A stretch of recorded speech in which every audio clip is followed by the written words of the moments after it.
An army was trapped. On August 26, 1346, the English force under King Edward III stood with its back to a river, its men ragged and starving, its campaign of terror at an end.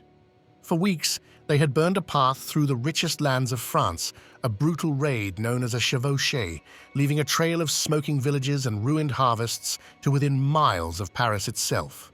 But now, they were cornered. Bearing down on them was the most powerful military machine in Europe, the flower of French chivalry, an army that modern historians estimate numbered at least 25,000 men, possibly more. The English, through attrition and the rigors of the campaign, numbered perhaps 12,000. Surrender was not an option. Annihilation seemed a certainty, but the cornered king, a ruthless pragmatist, possessed a secret. It was a weapon of yew and hemp, wielded not by nobles, but by common men. This is the story of how that weapon, on a muddy hillside in northern France, didn't just win a battle, it ended an age. The year is 1346. The 100 Years' War is in its early brutal stages, a dynastic squabble over the French throne that has ignited a century of conflict between England and France. In July, King Edward III landed in Normandy not to conquer, but to destroy. His strategy was the Chevauchée, a systematic campaign of economic warfare designed to terrorize the populace, wreck the French king's wealth, and shatter the morale of his nobles by proving they could not protect their own lands. It was a tactic of calculated cruelty, targeting the rural backbone of the kingdom, leaving peasants displaced and harvests ruined. For weeks, Edward's army cut a swath of devastation. They sacked the wealthy city of Heir, slaughtering its inhabitants and plundering its riches before pushing on towards the Seine. The psychological impact on France was profound. This raid was a deep and public humiliation, an assault on the very identity of the French nobility, whose purpose was to be the protectors of the realm. King Philip VI, incensed and under immense pressure to act, gathered a colossal army. The desire for retribution was no longer just strategic, it was a burning emotional need to restore lost honor. Learning of the massive force pursuing him, Edward turned north, hoping to link up with allies. But the French shadowed him, destroying bridges and blocking his path across the River Somme. The English were trapped in a land they had already stripped of food, their morale fraying. After a desperate bloody fight to force a crossing at a tidal ford called Blanche Tac, Edward knew he could run no further. The French host was closing in for the kill. He had to turn and fight. But Edward had no intention of fighting a chivalrous duel. He began to search for a place to set a trap. He found it on a gentle, rain-slicked slope. For centuries, tradition has placed the battlefield just north of the town of Crécy-en-Ponthieu. But this location presents a puzzle. It would have required the French to make an almost suicidal charge up a steep, obvious hill. More recent scholarship, however, points to a different site, some 5 kilometers to the south, beside the forest of Crécy.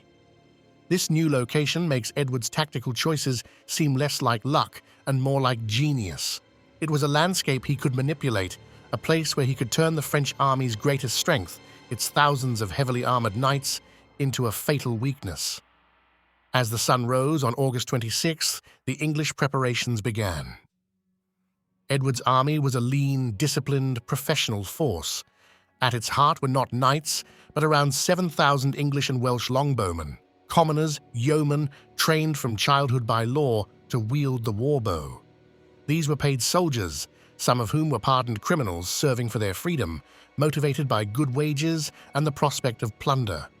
They were the product of a national military culture the French could not replicate. Edward's plan was revolutionary. He ordered the vast majority of his own knights and men-at-arms, the social equals of the French nobles, to dismount and fight on foot. He arranged them in 3 dense formations, or battles, in a defensive line across the slope. The right flank was commanded by his 16-year-old son, Edward, the Prince of Wales, later known to history as the Black Prince. This was to be the boy's first taste of command. On the wings of each infantry division, Edward positioned his longbowmen, angled forward in a V or sawtooth formation. This was the masterstroke. Any French force charging the dismounted knights in the center would be channeled into a funnel, exposing their flanks to a merciless, inescapable crossfire. The English had been in position since dawn, rested and well-fed, while the French were still on a long, weary march to the battlefield. To complete the trap, Edward's men dug thousands of small pits in the ground before their lines, designed to trip and disorder a cavalry charge. And somewhere among the archers, he positioned several primitive gunpowder cannons. These were not yet weapons of immense killing power, but their purpose was psychological, to create a sound like thunder, to spew smoke and fire, and to terrify the French war horses who had never before encountered such a thing on the field of battle. Edward wasn't preparing for a battle, he was orchestrating a slaughter. Around 5 in the afternoon, the French vanguard arrived, exhausted and disorganized. King Philip's advisors urged caution, suggesting they wait a day for the army to rest and organize properly. But the French nobility, arrogant and burning with impatience to avenge the humiliation of the Chevauchée, would not be restrained. Philip, bowing to their pressure, gave the order for an immediate attack. It was a catastrophic error, a political decision overriding military sense, born from the very fury Edward's campaign had been designed to provoke. Just before the battle began, a brief but intense thunderstorm swept across the field. The English archers, prepared, simply unstrung their bows and tucked the precious hemp strings under their caps to keep them dry. The 6,000 Genoese crossbowmen hired by the French had no such option. Their crossbows, powerful mechanical weapons, used strings of sinew or gut, which stretched and lost power when exposed to the damp. To make matters worse, in their haste to reach the battle, their large defensive shields, called pavises, had been left behind with the baggage train. The honor of leading the assault went to the Genoese. They advanced up the slope, intending to soften up the English line. They let loose their volley, but with their damp strings and being hopelessly outranged, the bolts fell harmlessly into the mud before the English position. Then came the English reply. On command, 7,000 longbowmen stepped forward. They drew their bows not to the chest, but to the ear, pulling draw weights that could exceed 100 pounds. The sky darkened. A torrential storm of arrows, tens of thousands of them, rose into the air. Chroniclers describe the sound not as a twang, but as a terrifying, continuous hiss. The effect on the unprotected Genoese was devastating. Arrows pierced helmets and shields, sowing chaos and panic. After suffering horrendous casualties in mere moments, they broke and fled. It was here that French impatience turned a setback into a disaster. The mounted French knights of the 1st Division, led by Philip's own brother, the Count of Alençon, saw only cowardice. Enraged, they charged straight into their own routing infantry, trampling the Genoese under their horses' hooves, trying to force their way through a panicked mob while the English arrows kept falling, now aimed at the huge unarmored targets of their horses. The first glorious charge of French chivalry collapsed into a tangled, screaming heap of men and beasts before it even reached the English line. The brunt of this chaotic assault fell upon the English right wing, commanded by the 16-year-old Black Prince. The fighting was brutal, close quarters, a desperate struggle in the mud and gore. At one point, the pressure was so immense that the prince was reportedly knocked to his knees, his standard-bearer defending the royal banner over his fallen body. A messenger was sent, scrambling back to King Edward, who observed the battle from a windmill on a high point behind the lines, begging him to send reinforcements. What happened next became the stuff of legend. King Edward looked out across the field, saw the chaos, but also saw that his lines were holding and his strategy was working. He calmly asked the messenger, "Is my son dead or unhorsed, or so badly wounded that he cannot support himself?"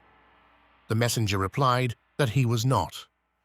"Then," the king declared, "go back to those who sent you and tell them not to send for me again, so long as my son lives, for I wish the boy to win his spurs." This was not the act of a callous father. It was the calculated decision of a brilliant commander and a king forging his heir. Edward trusted his men, he trusted his strategy, and he knew his son had to prove himself in the crucible of combat. The message was sent back to the front line. No help was coming. Hearing his father's words, the Black Prince and his men were filled with a renewed, desperate determination. They fought with ferocious resolve, and they held their ground. The boy prince had survived his baptism by fire.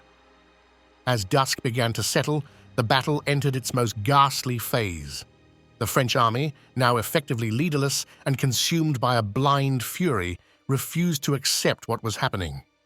They could not comprehend that the natural order of the world, where noble knights on horseback was supreme, was being systematically dismantled by low-born archers. And so, they charged again and again. For hours, as night fell, the French launched as many as 15 distinct cavalry charges up the slope. Each was more futile than the last, climbing over a growing wall of their own dead and dying. One of the most famous casualties of this hopeless courage was John, the blind king of Bohemia. Hearing the battle was lost, he gave a final command. He ordered his retainers to tie their horses' bridles to his own so they could lead him into the heart of the fight to strike one blow with his sword. He and his retinue charged into the darkness and the arrow storm and were all slain. His death was a perfect, tragic embodiment of the brave, but ultimately suicidal, ethos of chivalry that died that day at Crécy. When morning finally came on August 27th, the full scale of the English victory was revealed. The field was a carpet of bodies. English heralds walked the battlefield, not just to count the dead, but to formally identify the fallen by the coats of arms on their surcoats and shields. This methodical accounting was, in essence, the collection of data that would prove the English Revolution in warfare to all of Europe. The victory's power lay not just in the event, but in its meticulous documentation. The French losses were catastrophic. Over 1,500 French knights and lords lay dead, a staggering blow to the ruling class of France. The dead included dukes, counts, and the King of Bohemia. In total, French casualties may have been as high as 14,000 men. By contrast, English losses were astonishingly light, estimated by modern historians to be between only 100 and 300. It was one of the most lopsided victories in military history, an execution of a social and military class on an industrial scale. In the aftermath, Edward III did not march on Paris. He understood that his stunning tactical victory was meaningless without a clear strategic objective. He marched his small army north and laid siege to the port city of Calais.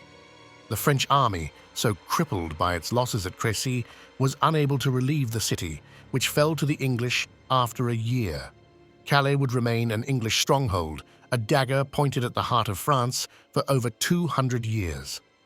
Crécy proved that a disciplined army of common men with a superior weapons system could annihilate a feudal host of aristocrats. The age of the mounted knight was over. It is a timeless story of how innovation can overcome tradition, how discipline can defeat arrogance, and how a new way of war changed the world on a muddy field in France. If you want to see more stories of battles that changed history, subscribe to our channel and join us for the next journey into the past.